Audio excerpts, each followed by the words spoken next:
We lost our way. One was ill-conceived nationalization, which stunted this industrial growth. We could have, done what China did. They created wealth, and then they used the wealth to lift the bottom tier of the population. But just because the rich got richer, it didn't mean that we should have stopped, this industrialization by nationalization. We should have just had a more equitable growth.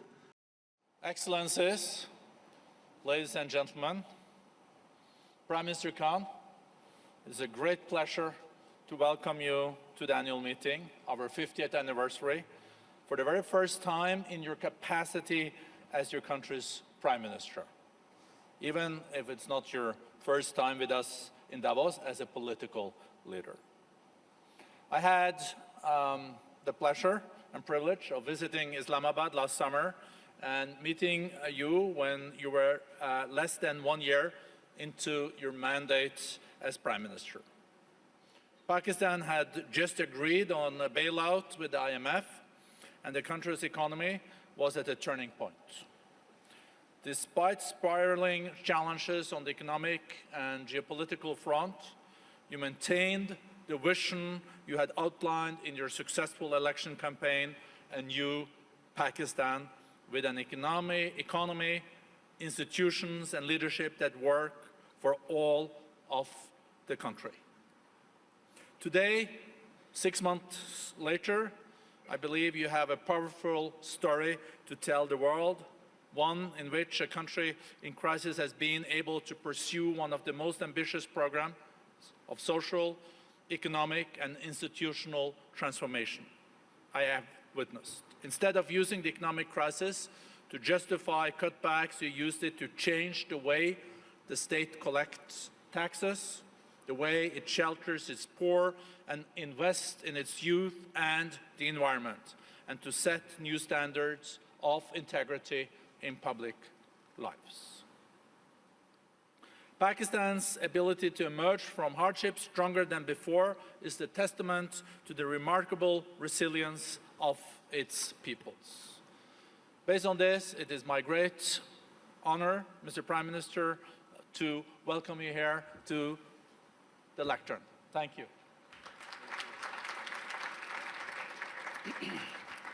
Thank you very much.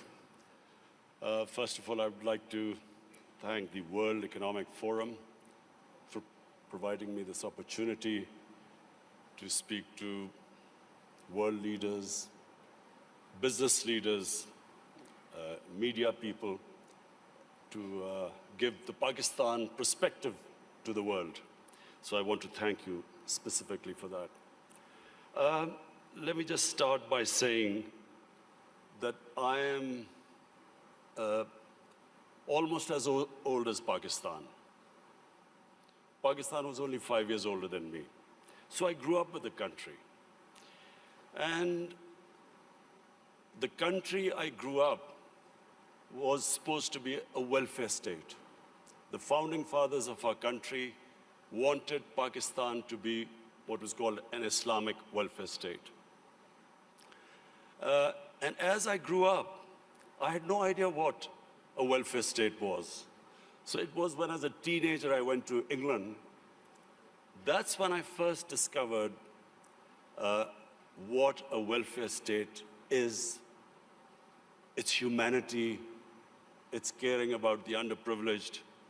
And so from then onwards, I always thought that if I ever got the opportunity, I would always want my country to be a welfare state. So this is my vision. Everything, all the policies which we make in Pakistan are towards that end, to make it into a humane country where the government takes responsibility of the weaker section of its society. So this is the vision statement. But I'll start with environment, because the theme of this time, the World Economic Forum, is about sustainability. Let me just say, first of all, that the other thing about Pakistan, was this desire to see it as a humane and a just society. But the other thing was as a child, I fell in love with the wilderness of Pakistan, the mountains of Pakistan. All our summer holidays were spent in the Himalayas.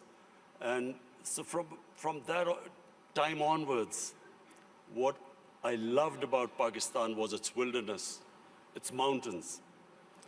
And so, as with age, I saw these mountains, this wilderness disappearing. And especially the way we destroyed our forest cover. I always resolved the second thing, that if I ever got the opportunity, I would make sure that we preserve this God-given beauty of our country. And we start a reforestation campaign. So in 2013, my party won an election in one of the provinces, which was the former northwestern western province called Pakhtunkhwa. And that's when we started one of the most ambitious campaigns to plant 1 billion trees in 4 years. And against all odds, we did it. No one expected it to happen, but we involved the local communities. We first made them understand how important trees were for the future. We made the people understand that Pakistan was very vulnerable to climate change. And we appealed to the people. We involved women in the mountainous areas to grow nurseries.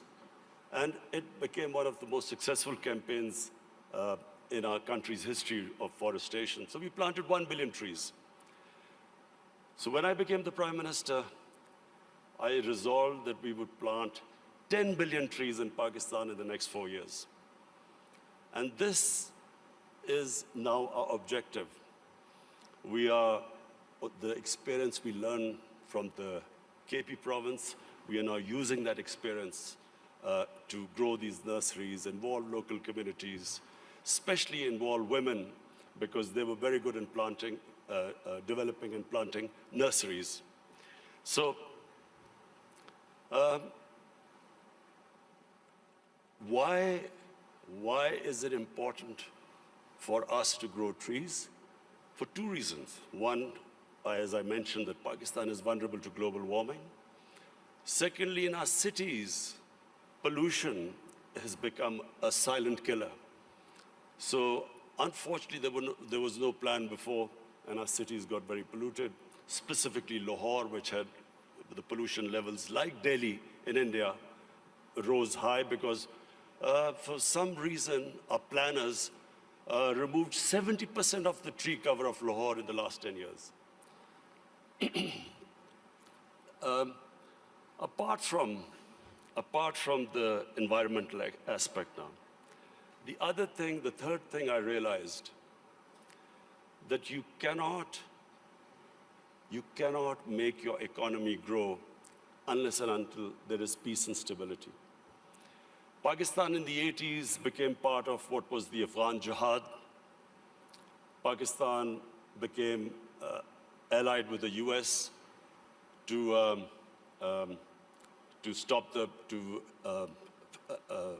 fight for the freedom in Afghanistan from the Soviets. We had militant groups in Pakistan trained to do guerrilla activities in Afghanistan. Once that ended, once the Soviets left, we were left with the militant groups, and Pakistan suffered the consequences. First time ever we had militant groups in Pakistan. We had sectarian groups. We had this called the Kalashnikov culture. We had drugs coming into the country. And that was a watershed in Pakistan. Things started going wrong and as I repeat, for economy, you need stability. You need peace and order. So if you have armed militias in your country, that became one of the impediments on economic growth. Come 9/11, we again joined the US in its war on terror. This time, the same militant groups that were created, Pakistan was required to disarm them. So again, we went through this process. 70,000 Pakistanis died in it. And of course, what was hit was economic growth. And then the image of Pakistan, a dangerous place in the world.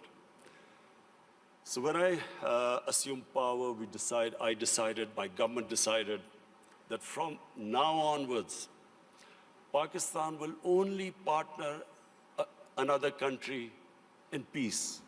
We would not become part of any other conflict. We would not join any country in its conflict. And since then, we have played our part. We have tried to ease tensions between Saudi Arabia and Iran.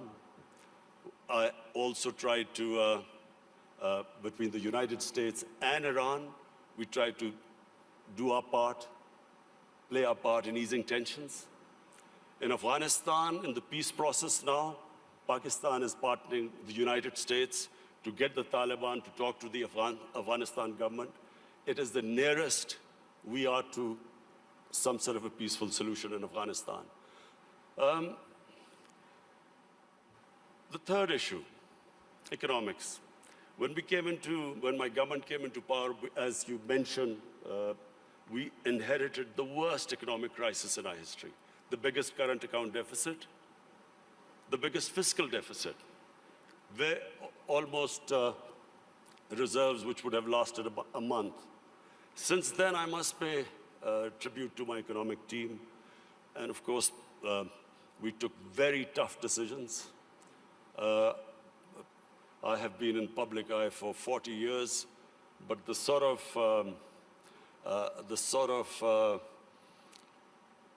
public attitude I have to face in the last 1 year, I've never faced in my life because of all these tough economic decisions we've taken. People are hurting. Naturally, when you do stabilization, you squeeze the economy, people hurt.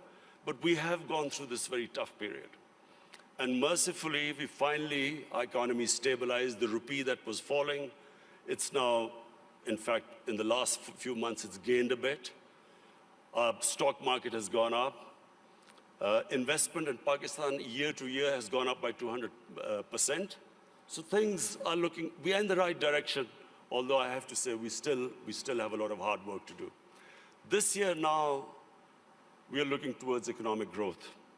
The idea is now so that we provide employment, bring in investment in Pakistan, create the conditions. And I'm happy to say that in 1 year, according to the World Bank, that index of ease of doing business, Pakistan went up 28 points in the ease of doing business. We were in the top 10 countries which made the biggest improvement. What are the advantages of Pakistan? Number one is our population. We are 210 million people. 60% of Pakistanis are below the age of 30. This is the real strength of Pakistan.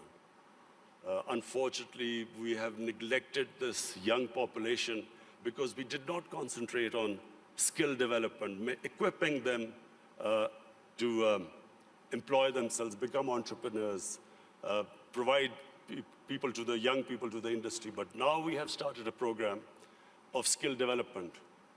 We have partnered World Economic Forum in this, this program of Skill Gap, and we have laid a huge amount of money for startups, young people, encouraging them to start their own businesses. This is the first time we've done apprenticeship. We are encouraging industries now to employ young people. So this is really a big source. This is a big resource which will, we hope, one day lift Pakistan. The other advantages Pakistan have, number one, is our mineral wealth. Sadly, untapped. Pakistan is sitting on one of the most precious gold and copper reserves. Unfortunately, we've had a few issues, so these reserves have remained untapped, but we have enough reserves that we can pay off all our foreign debt. We also have one of the largest gold reserves. We have rare earth minerals. We have unexplored gas reserves. So the whole government attention now is to develop these resources. We also have very fertile agricultural land. Unfortunately, the practices which we have done, we have not really explored this potential. Our productivity is one of the lowest. So for that, we have got help from China. China has been in the CPEC, what is this, the Pakistan-China economic corridor. We have in that got China to help us in developing the productivity of agriculture sector. And this is, I think, one area where Pakistan can make strides very quickly, because we do have fertile land. Unfortunately, as I said, our productivity is very low. And finally, my vision of Pakistan stems from its strategic location. Pakistan is strategically placed, probably one of the most fortunate positions in the world. On the one side is China, one of the fastest growing markets, and of course, closely allied to Pakistan. Then we have energy reserves in Central Asia. And the moment there's peace in Afghanistan, we then have access to all the markets in Central Asia. Then we have Iran, and hopefully, if things settle down, Iran also, the more we trade with Iran, both countries will benefit. The biggest neighbor, second biggest neighbor is India. Unfortunately and sadly, the situation between India and Pakistan is not what it should have been. There are various reasons, and I won't go into it right now. This is not the right forum. But the moment Pakistan and Indian relationship becomes normal, trade starts between the two countries, then one can imagine the location, the strategic location of Pakistan with China on one side, India on one side, and then countries with excess energy on the western side. I am someone who believes that in Pakistan, the moment we get our governance right, that is the real issue. Sadly, our governance, in the past 30 years, the way our governance deteriorated, that was one of the biggest reasons that we have not been able to fulfill our potential as a country. The country has tremendous resources, young population, strategic located. From now on, my government's biggest challenge now is how we can improve our state institutions, so we can improve our governance, so we can tap our potential. Thank you.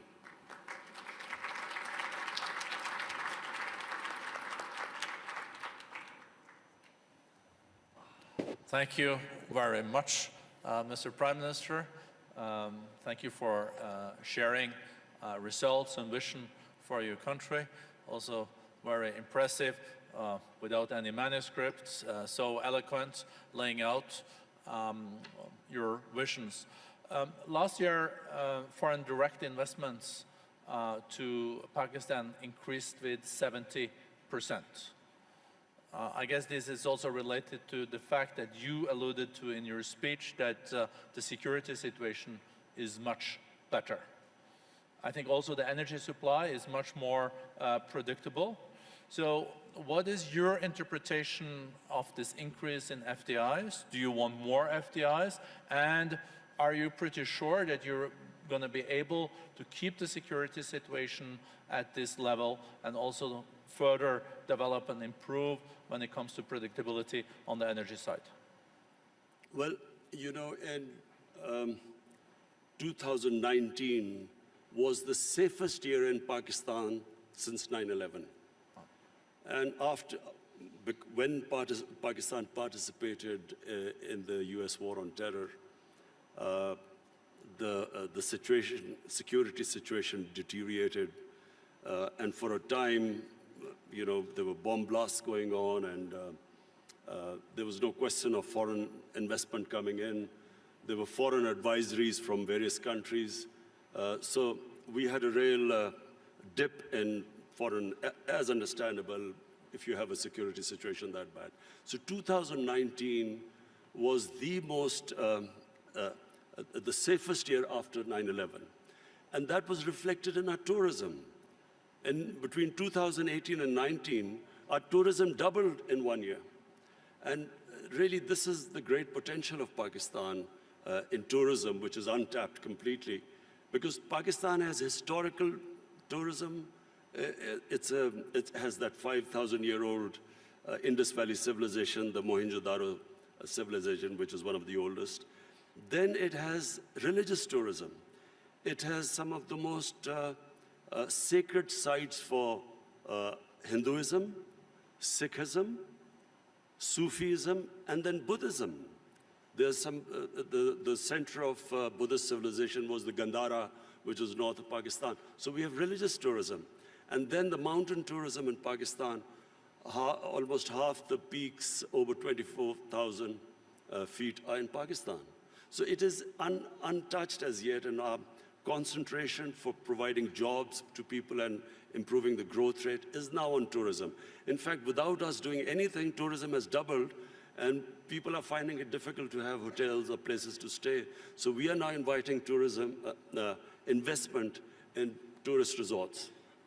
So maybe I'm at least one of the few Norwegians that have visited up in the Swat Valley. It's beautiful, and you also have beautiful other places. I think Swat Valley used to be the honeymoon place, even in Pakistan. Is it now also, you see tourism also in these areas where the Pakistani Taliban used to run, and you're not concerned that Pakistani Talibans can come back, and you're pretty sure that this is on safe footing? You see, in Pakistan now, virtually there's no terrorism in Pakistan, and I have to pay tribute to our security forces. They did such a brilliant job, and it was for a while, we went through a really difficult period, but thanks to them, there is hardly any terrorism. I mean, you have the odd problem, but that you have anywhere in the world. Problem now is we need peace in Afghanistan and stability. Whatever terrorism now comes into Pakistan every now and then is from Afghanistan. And that's why this peace process in Afghanistan is very important. The quicker Afghanistan settles this peace and stability, it's not just only good for Pakistan from the terrorism point of view, but also the connectivity to Central Asia, and which will benefit both Afghanistan and Pakistan. Are you, Mr. Prime Minister, optimistic that there can be a deal between Taliban and the government in Kabul?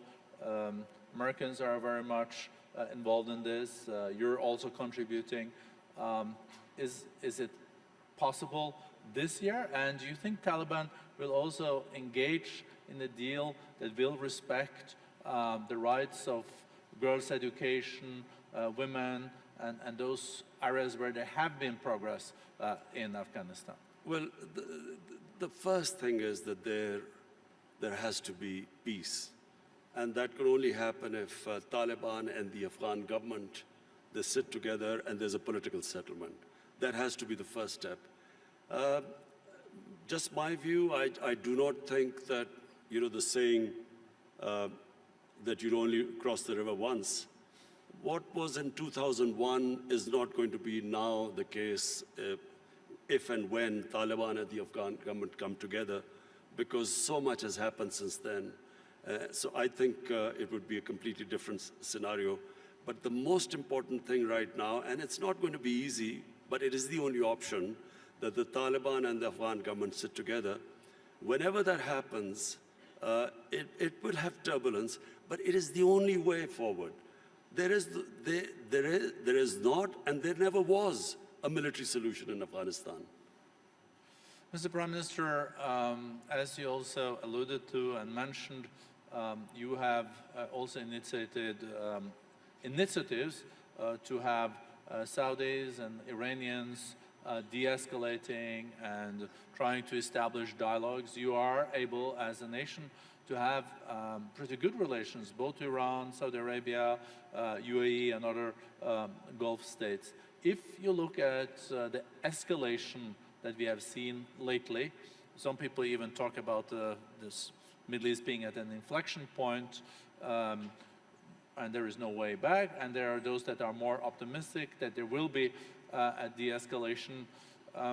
You will continue to contribute in that process, and how do you see that unfolding in the year to come after Americans killed General Soleimani and etc.? Is U.S. deterrence back in the region? Are you short-term, medium-term optimistic on de-escalation, or is this something that really keeps you up at night?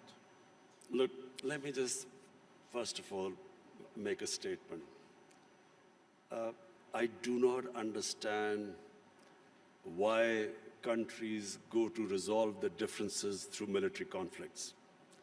Because whenever, and this is just in our lifetime we've seen this, the moment you start a military conflict, you don't know where it is going to go. You can start a conflict, you don't know when it will finish. And then it has unintended consequences. So we have seen in front of our eyes Pakistan joining the US war on terror, and I was the one who was objecting to it. I was openly against it, and I thought Pakistan should have stayed neutral. It should not have become partisan, because Pakistan had nothing to do with 9/11. There were no Pakistanis involved. Al-Qaeda was in Afghanistan. And I remember then President Musharraf telling us, it's only a matter of a few weeks. So 70,000 people dead later, 10 years later, over $100 billion lost to the economy later, finally we realized we had made a mistake.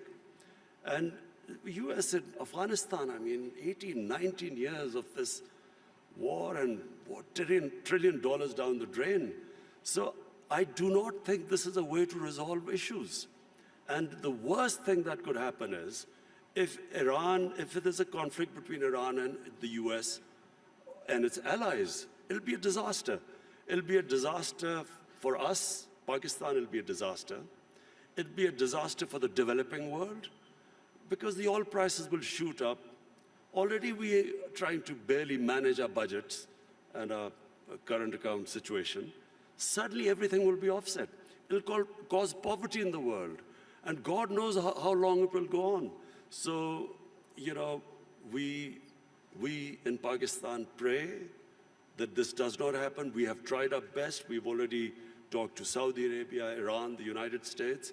I spoke to President Trump yesterday, and I told him that this would be a disaster for us if this war starts. Did he agree? He didn't say anything. You can share with us. It stay in this room. No, I'm serious. He didn't say anything. But I think I think he understood, because this would be, in my opinion, it'll be insanity, because just Afghanistan is still not resolved, and Iran would even be a bigger problem. Mr. Prime Minister, you also underlined, coming back to the more domestic opportunities and challenges in your country, this accelerator that we have agreed on skills and upskilling and reskilling between the World Economic Forum and Pakistan. I think there is a huge potential. I think the youth bulge, the youth of Pakistan is a huge opportunity. How important do you think education is in this context, and how do you look at the national curriculum and the madrasas and the importance of teaching world-class math and sciences? The tragedy of my country, because as I said, I grew up with my country, and in the 60s, Pakistan was the most exciting thing happening in Asia. It was the fastest growing country. We were moving fastest towards industrialization, our universities. I think your GDP was even higher than India's per capita, wasn't it? It's certainly, our industrial production was more than the 4 Asian tigers put together: Indonesia, Malaysia, Thailand, and Philippines. So it was, the fastest growing country. And we lost our way. One was ill-conceived nationalization, which stunted this industrial growth. We could have done what China did. They created wealth, and then they used the wealth to lift the bottom tier of the population. But just because the rich got richer, it didn't mean that we should have stopped, this industrialization by nationalization. We should have just had a more equitable growth. But that was one where we went wrong. And secondly, we just did not pay enough attention to our education system. So we developed this 3-tier education system, English medium for an elite. Then there was Urdu medium, which was for the masses. And then there was Dini madrasas, 3 parallel systems going. So what my government is now trying to do is to synthesize the system, get the core issue, the core syllabus should be for the same for everyone. And give everyone equal opportunities. The education system actually created the differences, economic differences between people, because people could not go on to the higher class because they were not equipped by the education system. So this is what we are trying to do: change the flaws of education system by synthesizing it. Thank you very much, Prime Minister. I see the time is out. I would have liked to continue this conversation. I think we're all very impressed with the reform agenda. We're seeing economic growth is being back. We see that foreign direct investments are there. So thank you for sharing this with the community. Well, economic growth is still coming, hopefully this year. The economy is stabilized. The growth is the second thing. As I said, I've never been insulted so much. Not insulted is not the word, but lacerated by the media, the way the media has attacked me because of the stabilization program. But this now, 2020, is the year we want to lift our growth rate and provide jobs to our young people. And I think you can also rely on the Davos community when it comes to supporting your agenda for reforms in your country, so you get back growth and a more inclusive growth. Thank you so much, Mr. Prime. Thank you.